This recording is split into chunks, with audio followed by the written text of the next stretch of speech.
a crazy event. And y'all, I am so blessed because I get to be up here after Doc Rock. I think he left some Jesus up here for me. So if I just lay down and start rolling in it, just you mind your own business, worry about yourself. I'm picking up some Jesus up here. All right. I just can't believe we get to be a part of this. Today, can y'all believe today's wrap-up day? I'm like, we're just getting started. There's been so much stuff along the way. It's like, how can I soak it all in? And I need more to come. But y'all, you get a chance for more come April. So if you don't have your ticket yet, you need to get your ticket because we're just going to pick up where we left off. Only some of us are going to be a few steps higher.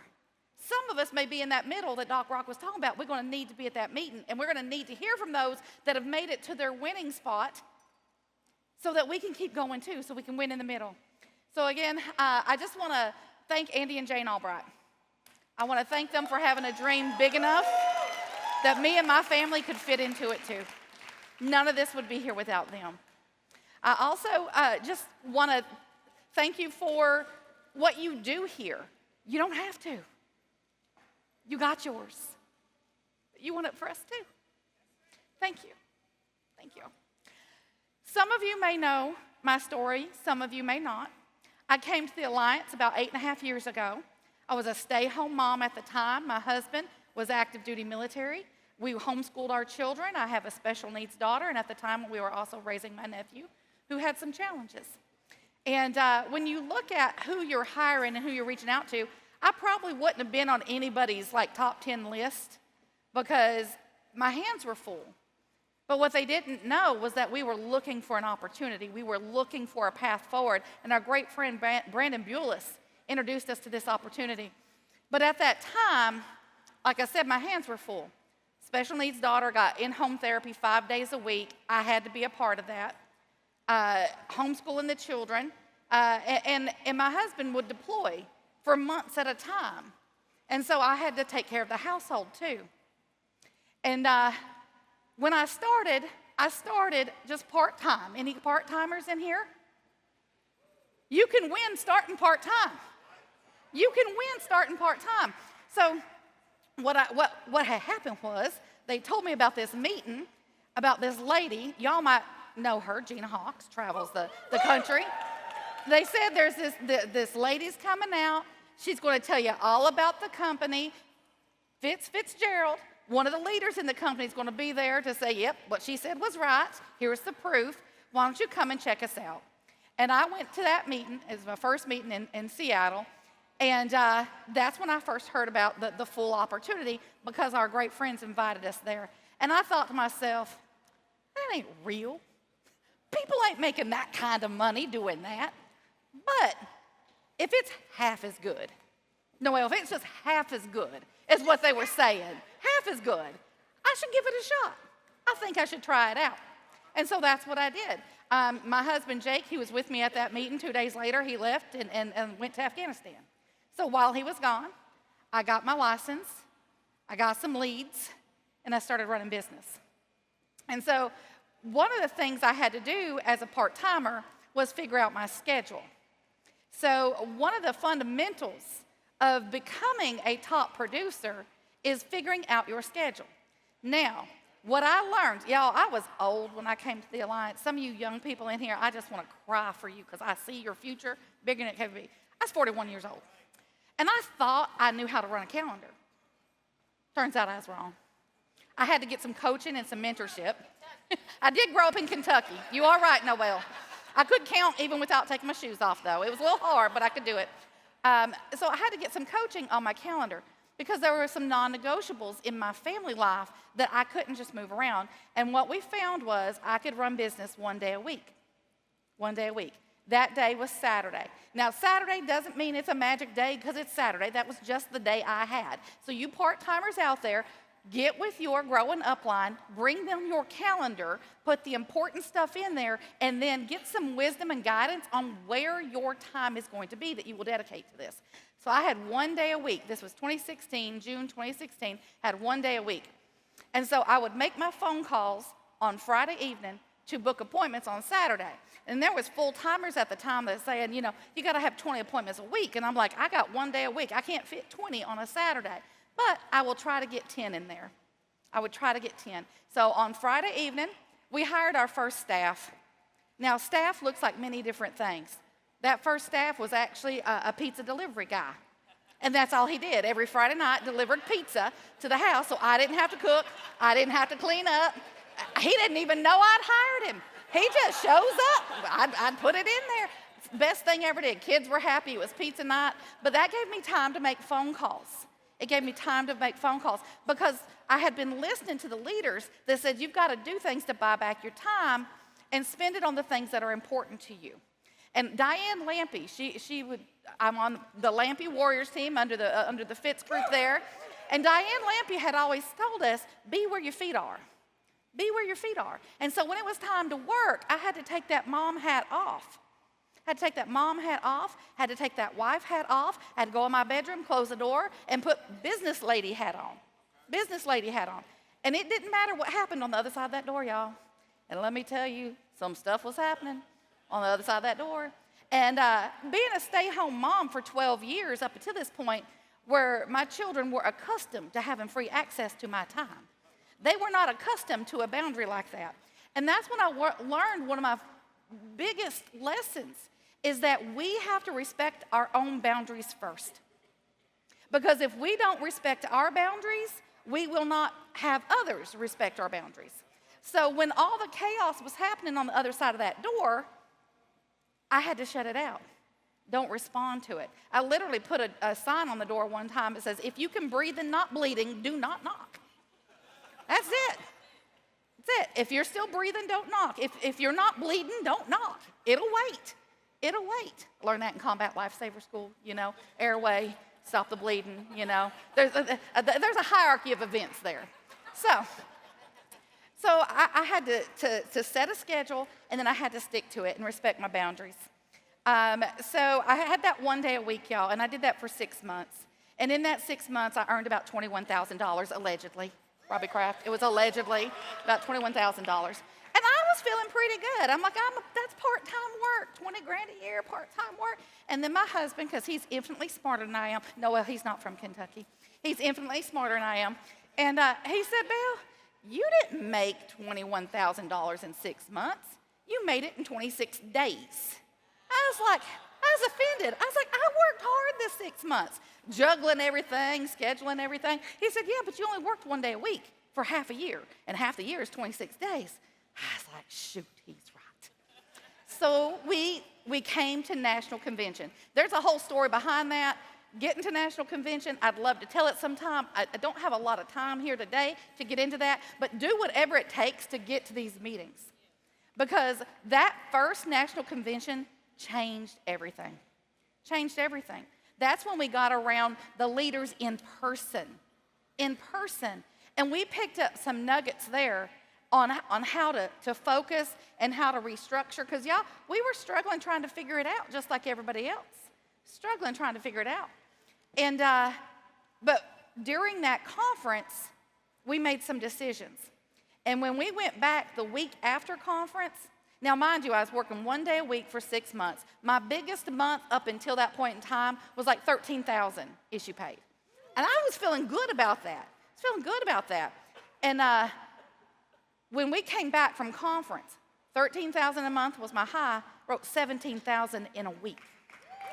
$17,000 in a week. And I say a week, but y'all, how many days a week did I work?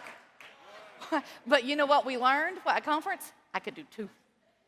I could do 2. So in 2 days of running business, wrote over $17,000. And then we were hooked. We're like, this is what we got to do. So for the 2017, worked 2 days a week. And I'm going to tell you what the work is in a minute. But I got to tell you what the results were, or you won't believe me and you won't listen along the way. So 2 days a week, 2017, we made about $84,000. Working 2 days a week. When I say working 2 days a week, seeing family 2 days a week. Pizza guy, he got a promotion. Yeah, because we used to have pizza on Friday night. Well, now we have pizza on Thursday night, and then we had to order like wings and other stuff and salad and stuff on Wednesday night because I needed 2 evenings to dial to book enough appointments for 2 days. And the compound effect of that was my schedule kept filling up because I would have referrals, I would have follow-up meetings, I would have a reschedule on there. So it's not as hard as it was in the beginning, because I stuck to it. Because, guys, I didn't miss a work day. That 1 week, or 1 day a week, I never missed a Saturday for 26 Saturdays because it was on my calendar, because that was my commitment. That's where my feet were for that one day. And it was a long day, mind you. And I would get up and leave in the morning as if I had a full schedule, even when I didn't. And I learned to door knock, and I learned to do things along the way. So made $84,000 working 2 days a week, and that's when we thought, you know what? We might be able to do this full time. This might be a good exit strategy to replace my husband's full-time income. Now, mind you, he had been in the military over 20 years, had made it to the pinnacle of his career in aviation in the military. And in 2018, we decided to go full-time, and we replaced his income our first full-time year. An income that took him 23 years to build, we replaced in 1 year after some part-time work. We made $186,000 that year, and my husband retired and no longer leaves the country without me. Fast forward to 2024, last year, y'all, allegedly, all these numbers are alleged, right? These are mine, Belle Crause's numbers. You go get yours, still yours. All right, 2024, 496,000. 496,000. But Doc Rock said it. You go from goal to goal to goal, because we're not done growing up here. All right. So we're going to get into these slides here. There's phases of this evolution to become a top producer. From that part-timer trying to figure it out to up on stage, getting rings, getting income awards, going on trips. And the first of those is start. Sounds simple, I know, but it's the hardest one. We're going to park there a little while. Be consistent, develop habits, and then step it up. And we're going to break this down, y'all. We're going to break this down. So, start. What we have right here, General Patton, a good plan today is better than a perfect plan tomorrow. Just go. Just start. You have leaders that will guide you. They will help you with your schedule. They will help you with the tools that you need, but you start. So what I have found is there's all kinds of things you can do that feel like starting, but it ain't starting. Smart person once said, and I forgot to write down who it was. I'd love to give them credit, but here's a list of things that's not doing the thing. Preparing to do the thing is not doing the thing. Making a to-do list for the thing is not doing the thing. Telling people you're going to do the thing is not doing the thing. Messaging friends who may or may not be doing the thing already is not doing the thing. Posting on social media about how you're going to do this thing is not doing the thing. Hating on people that are successful at doing the thing is not doing the thing. Hating on yourself for not doing the thing is not doing the thing. Hating on the obstacles in the way of doing the thing is not doing the thing. Fantasizing about all the adoration you're going to get when you do the thing is not doing the thing. Reading about how to do the thing better is not doing the thing. Reading about how other people have done the thing is not doing the thing. The only thing that is doing the thing is doing the thing. Do the thing. All right. So when we planned my schedule, I would plan it 3 weeks at a time, that 1 day a week. And I would trick myself. On Saturdays, my run day, and y'all, it doesn't have to be a Saturday. Any day that ends in Y is perfect to be the day. But I would mark on my calendar, I would box it off, and I'd write appointment, appointment, appointment, appointment, and I'd put 10 of those boxes on there. And I would do that 3 weeks at a time. So if somebody in the family said, hey, Belle, we're going camping this weekend. Y'all want to come with us? I'd say, let me check my calendar. And I'd look at that calendar and I say, I got appointments. I didn't have names on those appointments yet, but I had appointments on my calendar. So I was telling myself I have appointments even though I did not have them yet. So I would block that off on there first. I would block off the dial time. And I did it 3 weeks at a time because you know what? We are fickle creatures. We don't like doing the hard stuff. We don't like doing things we don't really want to do that make us uncomfortable. So if I only had it marked off for this Saturday, but then somebody done outsmarted me and said, hey, next Saturday, what are you doing next Saturday? Well, if I didn't have my little boxes on there that said appointment, appointment, appointment, I might have got tricked into putting something else on that calendar that wasn't doing the thing. So I would do that, a rolling 3 weeks.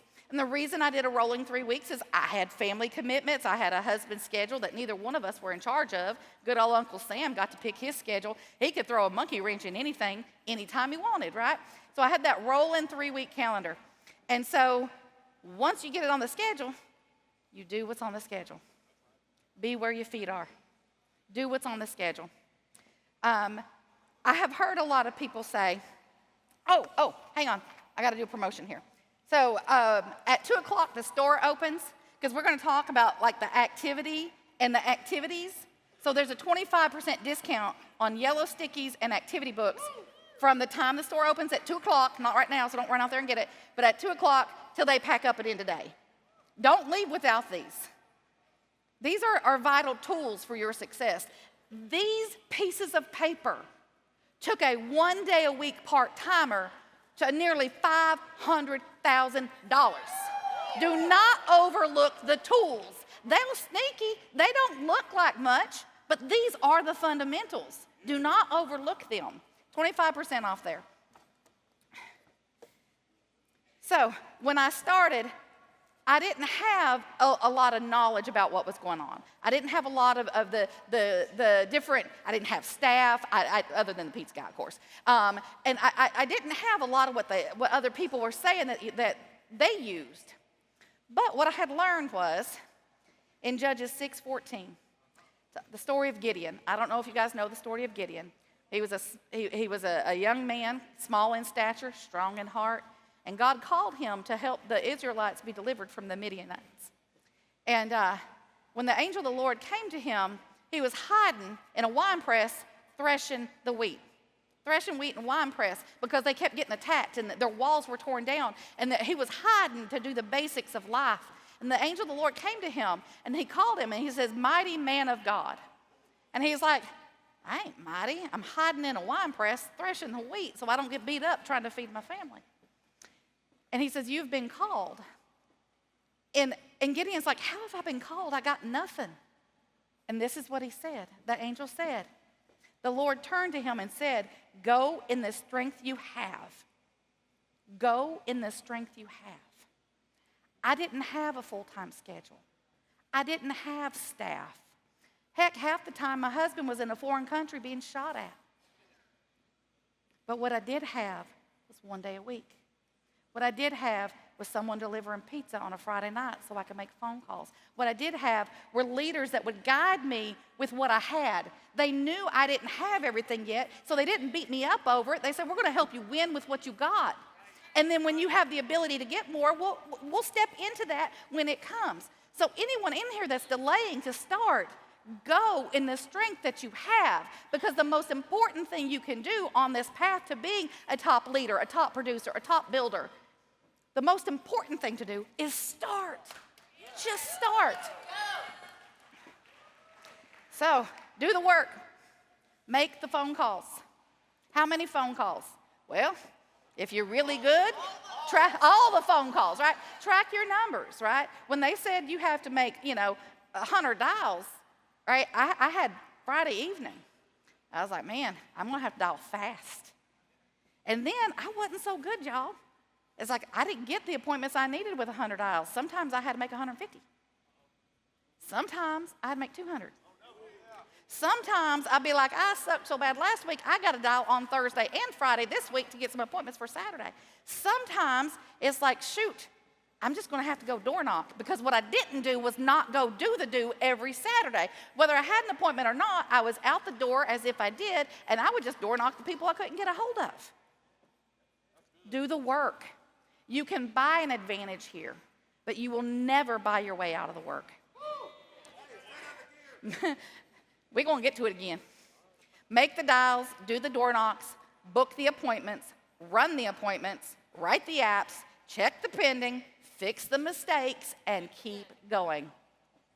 And keep going. I gotta track your numbers, because that's how we're going to learn. That's how your coaches know how to guide you. Now, some of us are nervous about our numbers. I used to be so scared about those coaching calls because, to be honest with y'all, showing them my numbers felt like standing up naked in church. They're about to see all that God blessed me with this week, and I'm going to have to defend it. I'm going to have to defend it, right? And so I would get nervous. But because I had good mentors and good coaches, they did not beat me up about it. They guided me through it. They guided me through it. Your coaches are not there to make fun of you. I mean, you may laugh together about some things later. We laugh a lot about Belle Crause in the early days. Nobody wanted that rookie card, I promise you. But they will guide you and coach you based off your numbers, not off your feelings. Your feelings are not facts. You say, nobody's answering. Show me how many dials you made. Right? You show me one contact. Well, that right there, somebody did. That one is more than nobody, right? So track your numbers, share them with your coaches and mentors, and set realistic goals for the calendar you have. They're not going to tell you to go buy $1,000 worth of leads to book 40 appointments when you got one day. They're smart. They got where they are for a reason. They had good coaching too. They're going to help you scale what you have available because you have to have the schedule and the time to match what you're pulling into it. Because buying leads, I should say this, buying leads is not doing the thing. Calling them is doing the thing. There's some people, I don't know, they must frame them or something, but they get them and they just sit there and they don't do nothing with them, right? Okay, anyway, sidetrack, sorry. It's going to be messy in the beginning. You're new. When you start doing these activities, you are new. And whether you've waited a year to start or whether you waited a week to start, it's still going to be messy. So just get through the mess. Get through the mess and get the coaching and guidance. The activity solves problems. Those of us that are leaders, we can tell when someone asks us a question if they've done activity yet by the nature of their question. Because the do will actually solve a lot of your problems. I've had people come up to me and it's like, I'm about to get started. What CRM do you use? I'm like, well, go get some clients, and then we'll figure out what sort of CRM you're supposed to use. Right now, you got nothing to track, right? I had a spreadsheet. That's what we had for years, a spreadsheet, right? So the activity will help you solve a lot of problems. And then again, coaching is vital. Coaching is vital.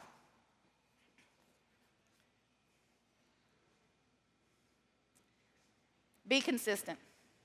Consistency separates winners from wannabes. Diligence makes the difference between all-time greats and one-hit wonders. For the race is not given to the swift or to the strong, but to the one who endures to the end. So pick yourself up, shake your past off, put one foot in front of the other, and do it again. No matter what happened last week, you go back to work this week. Whether you had a great week in the field or you had a terrible week in the field. Because last week's victory or last week's battle has no bearing on this week. You have to commit yourself to the activity. See, you can't lose when you're in charge of the game, when you're in charge of your metrics that decide what winning is. So winning for me, it wasn't I sold 10 apps. Winning for me was I made 150 phone calls on a Friday evening. I won. Winning for me was booking 10 appointments, and if I didn't get them, I'm door knocking in between, right? It didn't matter what the results were on the other side. Those are going to come. But my victory was measured in my numbers of the things I could control. I can't control what that person's going to say. I can't control if they slam the door in my face. I can't control if they say, hey, there's 17 people here. Can you help us all? Because that happens, y'all. They'd be at a party. Good things happen too, not just bad. You can't control that. What you control is, did I show up for me? Did I show up for my family? Did I do what I said I was going to do? Be consistent. Work as if. Work as if your schedule is full. I had appointment slots starting at 7 a.m., so I left my house every Saturday at 6:30, whether I had a 7 a.m. appointment or not. Didn't matter, because I would be knocking on somebody's door, yes, at 7 a.m. Somebody asked me this weekend, can you dial after 7 o'clock? I said, do phones stop working at 7? Is that, I don't know, right?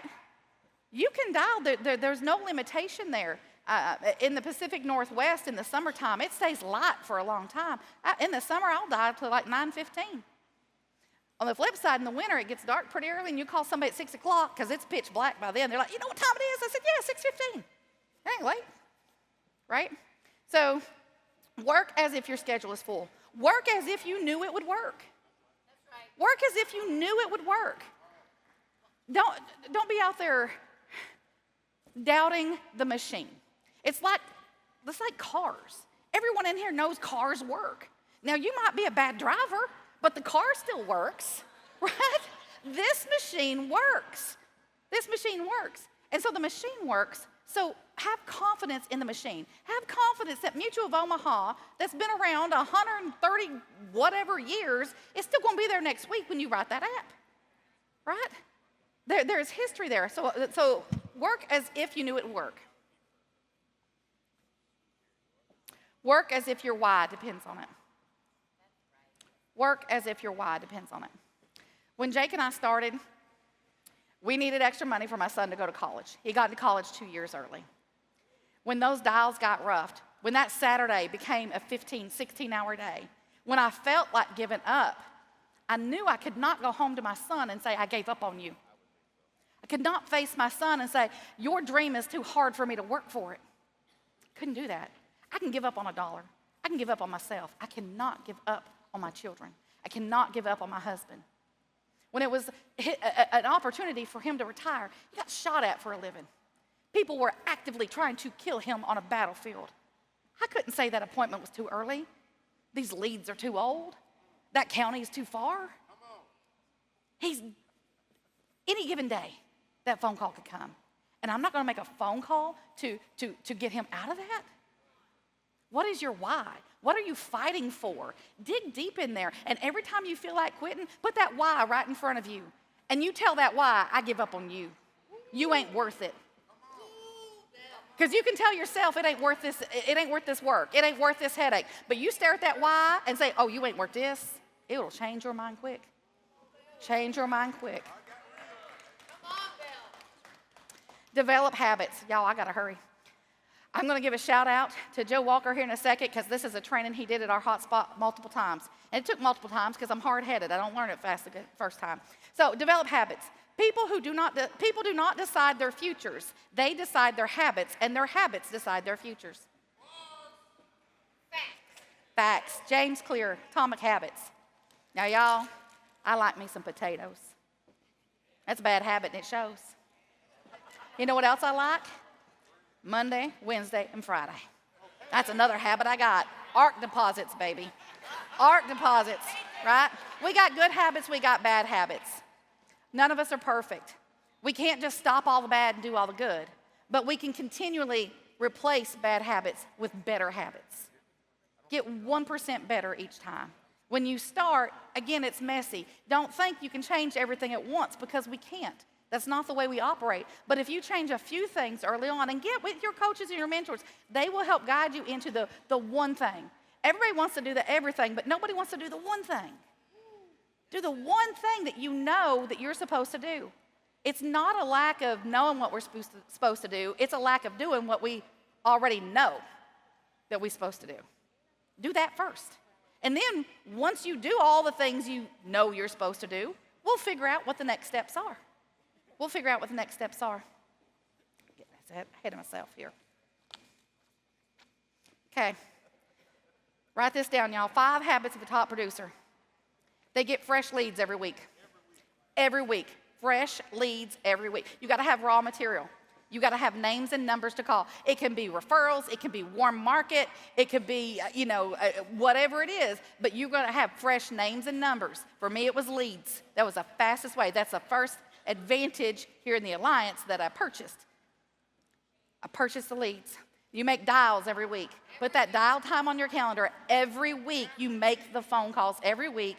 Every week, you run appointments and you submit business every week. Every week.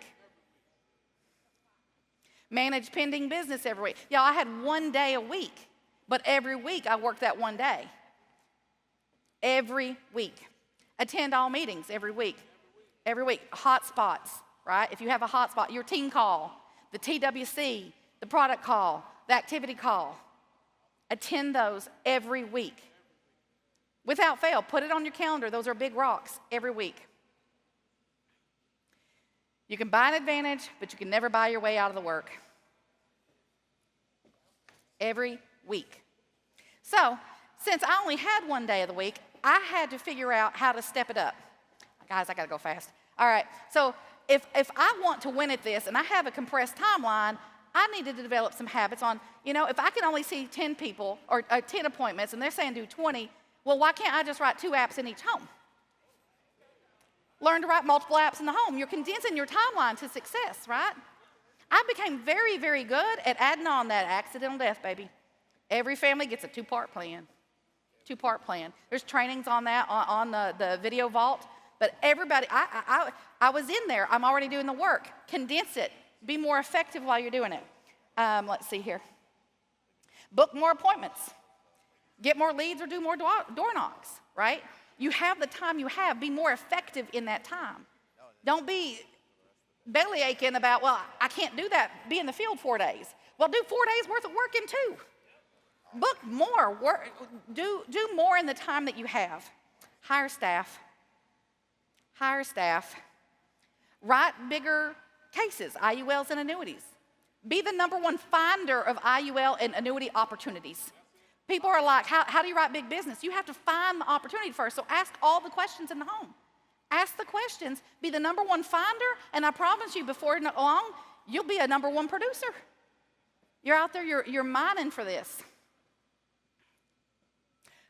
Recruit more agents and build your team.